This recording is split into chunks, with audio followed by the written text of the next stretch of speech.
Hi, everyone.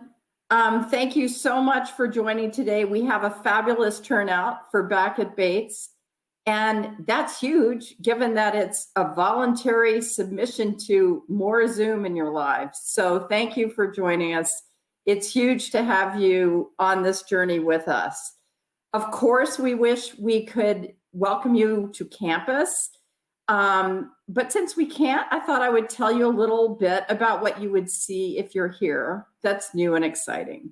One thing is we have the Bonnie Science Center emerging on the south side of Campus Avenue for alumni across from Carnegie Science, for parents on the same side of the street as our new dorms, CHU and Cal Paris. It is going to transform science at Bates because it's state-of-the-art laboratories, teaching sessions, study rooms, etc. So it's going to be fantastic. We also have our beautiful Peter J. Gomes chapel, newly restored with gorgeous masonry and stained glass windows restored to their original beautiful state, and that has been dedicated and is being used this semester after 2 years offline. We've missed it a lot.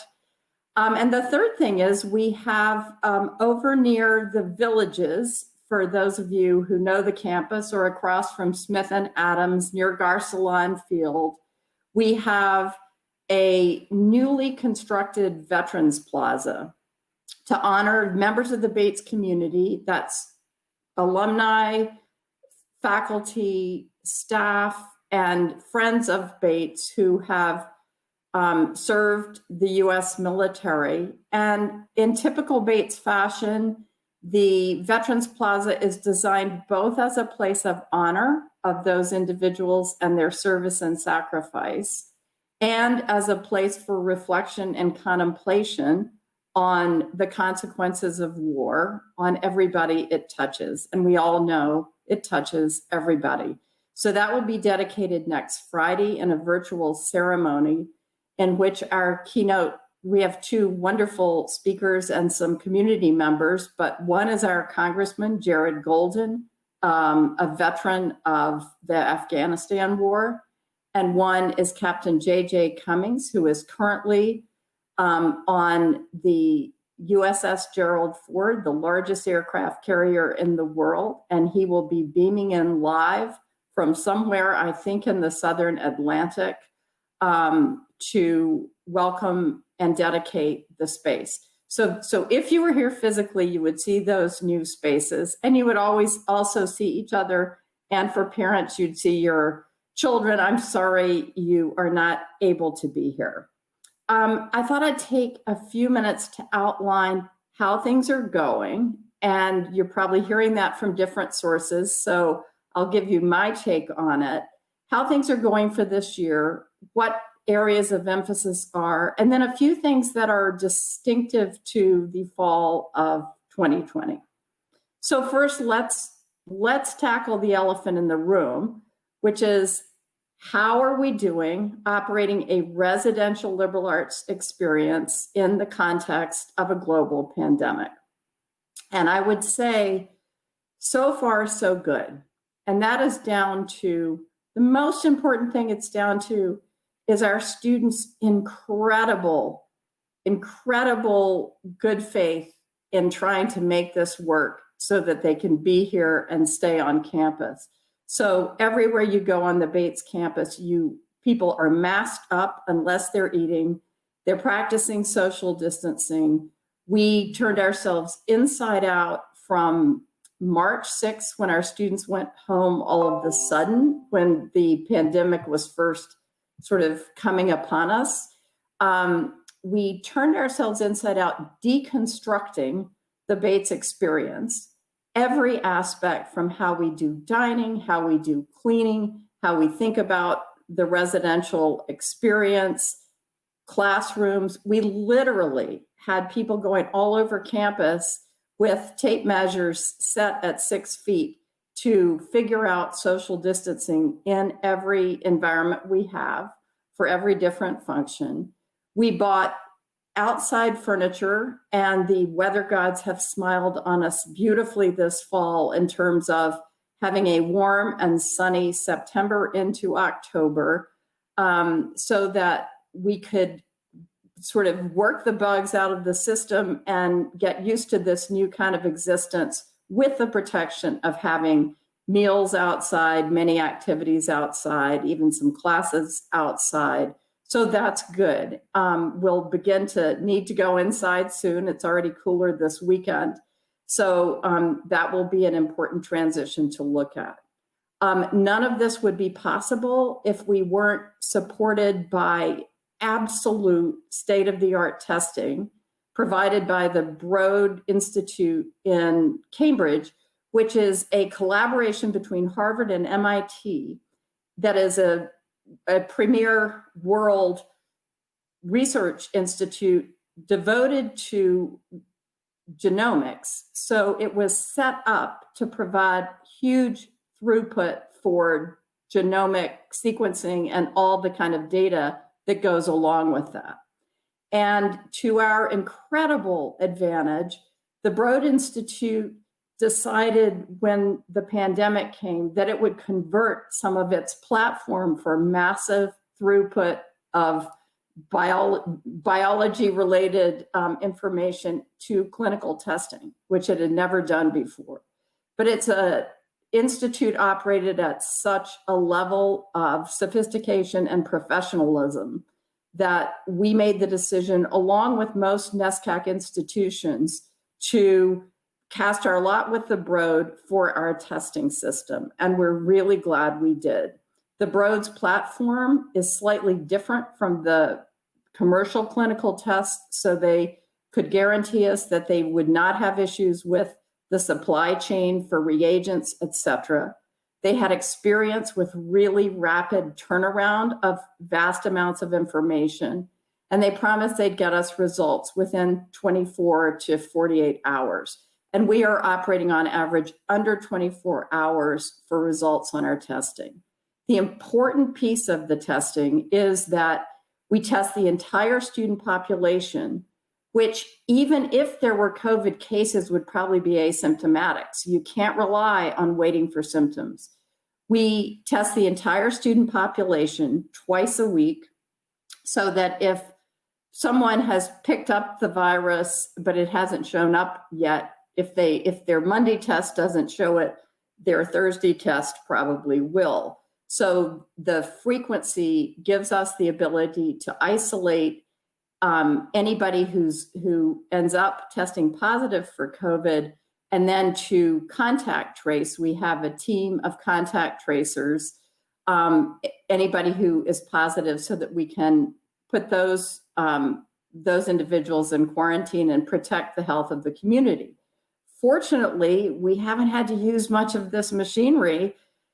We've used the test machinery, but not so much the isolation and quarantine machinery, because we've only, as of today, we're almost at 23,000 tests, and we've had 3 positives the entire time, 2 of which have recovered. So we have been in great shape. And as we're learning in all sorts of settings, testing is necessary, but not sufficient to keep us safe. So it's really the combination of state-of-the-art rapid return testing and the incredible efforts of our students, faculty, and staff to take every possible precaution.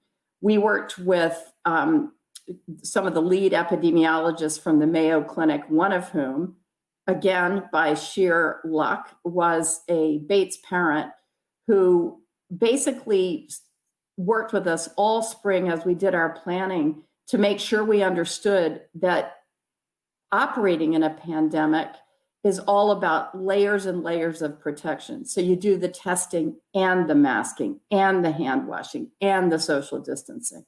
So far, so good. It's a new way of life for our students, and they've been incredible sports about it. We don't have big dances. We don't have athletic events. They've had to get a lot more creative about how to meet people, how to get together, and we're actively working with students to figure out how to create both spaces and activities and opportunities for them to get together in person safely.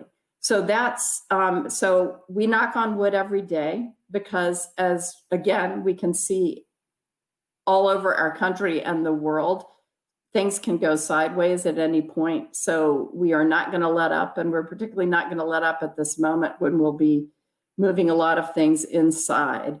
But in this regard, I really want to thank the parents who are watching today for trusting us with your students, young adults, but your children. For us, they're our students and young adults, in a time of great uncertainty. So we so appreciate your vote of confidence in us, and we will continue to try to maintain and earn that every day. The great news about where we are now, with a lot of success in the pandemic side of this, is that we can really focus on the educational side now. I finally feel that I'm back to doing what I do, which is working with colleagues to run this wonderful college. So you just saw, those of you who may have been online, there was a film by faculty explaining what they're doing, and they're up to their wonderful tricks of adapting their pedagogy, yes, but connecting with students, making sure they're providing interesting, rigorous material, a lot of them working on timely material that are teaching students some of the key concepts and techniques that are helping us evaluate what's going on in the world. I am not traveling now, as I assume most of you aren't out there either. So I'm on campus more. I get to see students more. So I have a little column of COVID silver linings. And one of the silver linings for me is seeing and being part of this campus community without the interruption of getting on planes every day or every week. So that's fantastic, and it's inspiring. So let me tell you a few of the other things we're doing. One of our big priorities this year, I mean, there's a lot of talk that there are multiple pandemics hitting us now, and one is about racism and equity and inclusion and cleavages in this country that are even laid bare even more by the actual COVID pandemic. And Bates has a long history of trying to work constructively on the struggle for greater equity and inclusion. We have the slow progress and imperfect results of every institution in this country, but we have a lot of earnest effort, and we are redoubling those efforts this year. So we're working on a comprehensive anti-racism plan. We have a new vice president for equity and inclusion, Noel Chaddock, who is leading our efforts.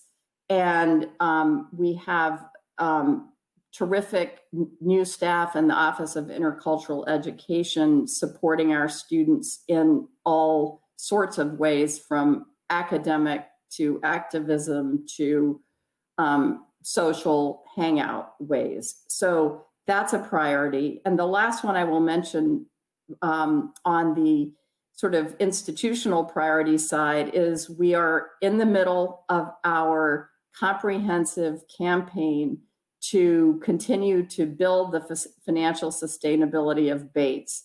We've hit the 245 million mark. We need to get to, or we're almost at that mark. I may have overstated that a bit. Our goal is to get to 270 million this year of the 300 million we're trying to raise. That is more than double than Bates has ever raised. We're well on our way. We're very optimistic we can get there. And everybody's engagement and support helps. So for all of you on this call who are regular contributors to the Bates Fund, thank you so much. For those parents who are able to contribute to the Parents Fund or may have special interests in other projects, thank you so much. And we look forward to getting to know all of you and the best ways the college can engage, because that's going to be the success of the campaign, but more important, the long-term success of Bates as a college and a community. So let me tell you a few things that are going on uniquely this fall. Bates is going to be reaccredited. Bates is up for reaccreditation this fall. I certainly hope and trust that we will be reaccredited. It's a 10-year cycle, and we are accredited by the New England Council on Higher Education. And it's done through a process where the institution is asked to do a review of everything that makes the college tick, basically, in 9 standards. Some cover governance, financial sustainability, the academic program, the student experience, etc. So we've completed our self-study, we've sent it off, and we will be visited virtually by a visiting team, which includes 9 individuals from other institutions. So the CFO from another institution will work to evaluate our finances. A dean of faculty or a provost will work to evaluate our academic programs, and they come together as a team and make a recommendation for our reaccreditation. I certainly hope and expect that it will be a positive, if not a glowing recommendation, because we've worked very hard with a lot of involvement from faculty and staff across the college to really show what is amazing about Bates. The next thing to mention, which is on everybody's minds, is the election of 2020, which is coming up in under 35 days. I lose track of the actual days, but November 3rd, and I guess today is October 3rd, so a month. And we all know this is a complex, polarized election season. It seems to have recently gotten a lot more complex. And we have an incredible team that has come together from faculty in our politics department, our rhetoric department, student affairs, and our Harvard Center to create a series that will be running, that has already begun, and that will have events running throughout the next month, next 4 weeks, to make sure that our students are informed participants in the election. So the Harvard Center is focused on getting students registered to vote and making a voting plan.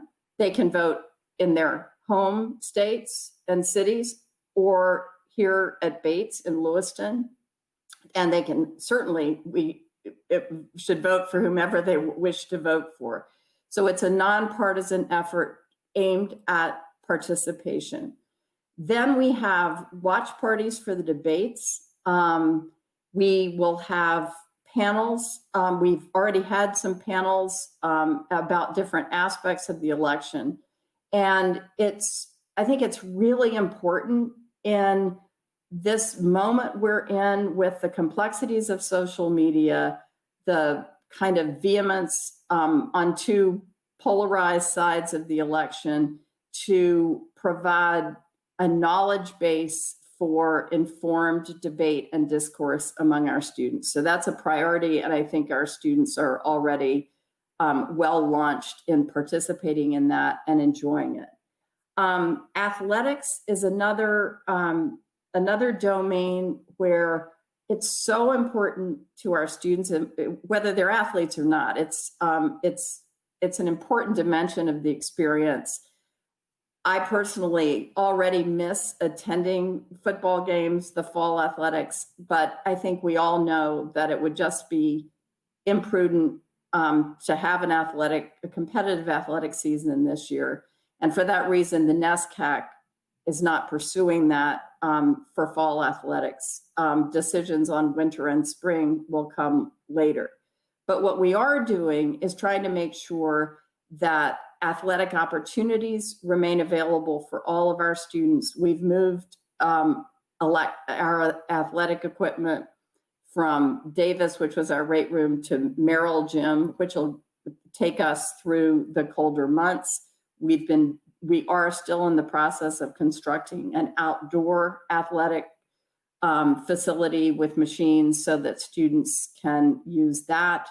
And the NESCAC has relaxed the rules on coaches working with their teams when they're not in season. So I'm hoping parents, those of you whose sons and daughters came here to do athletics, I'm hoping that you're hearing some good feedback amidst the disappointment about the lack of a competitive season, about being able to get together and work with their teams. I think that's crucially important. Another area that is really important in this era is purposeful work. We are in a fantastic position, having designed really a state-of-the-art program designed to bridge from college into the working world in a way that is grounded in the liberal arts, grounded in students' understanding of their deeper values, skills, and interests, putting them in a position to compete well in a tough employment market, but also find fulfillment over time in their lives.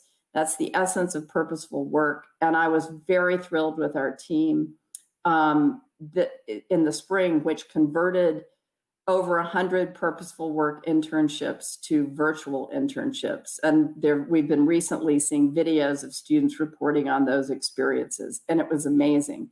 So I just want to say, again, this is particularly important to parents, but also an important message for alumni to hear. Our students are graduating into a difficult world to get started in employment and figure out how to make progress. So parents, I want you to know we're on it. And alumni, I want to invite any of you who would like to consider a purposeful work internship. Many of you probably already have, to work with us, because it's a really rewarding mutual experience for the students and our parents and alumni in terms of making opportunities for them. The last thing I will say, and this is in my silver linings category, there have been a lot of learnings from COVID. And I know you all have all found these in your own lives. A lot of us have had more family time together, and that can be a real blessing. The whole notion of suiting up every morning and commuting to work has been turned on its head, as the people who can work virtually have been doing so and figuring out how to do that effectively. I think it's going to change work patterns very fundamentally, living patterns. We've learned a lot about how to adapt our pedagogy in various ways to teach in multiple modalities, both in person, in the classroom, but also a lot of capture of great materials, lectures that can be shared. I expect us to continue to work on all of these things long post-pandemic, when we ever get to the other side of it. I would also say that colleges and universities have never been known as the fastest adapters to external trends. And I would say we've done more adapting in the last 6 months than probably in the 16 years before that. And I think that makes this period a really creative, intense period of problem solving, trying new things, figuring out the balance between information transmission and human dimension, between learning and motivation, all of those things. So I consider this certainly a difficult period for many. I have great empathy for people who have actually struggled with the disease and had loved ones struggle with the disease. But I also think it's an opportunity that we need to capitalize on for the long haul in ways that are going to make Bates better and stronger. So I also emerge with a sense of excitement and optimism about where we'll be going from here. So with that, I will turn you back to some of the other amazing events that we have set on for you this weekend. I want to thank our tremendous staff in alumni engagement and advancement for all their efforts to put on this amazing Back at Bates weekend, where we've got fantastic participation, even though it is virtual. I want to thank all of you, parents and alumni, who are on the call, on this Zoom for participating and taking your time to spend this way on a Saturday morning. And your engagement and support, that's the ball game for Bates, is keeping all of you with us. It's an interesting, complex, and exciting time in this country and on this campus. And I'm delighted to be soldiering through it with all of you. So thank you, and have a great rest of your Back at Bates weekend.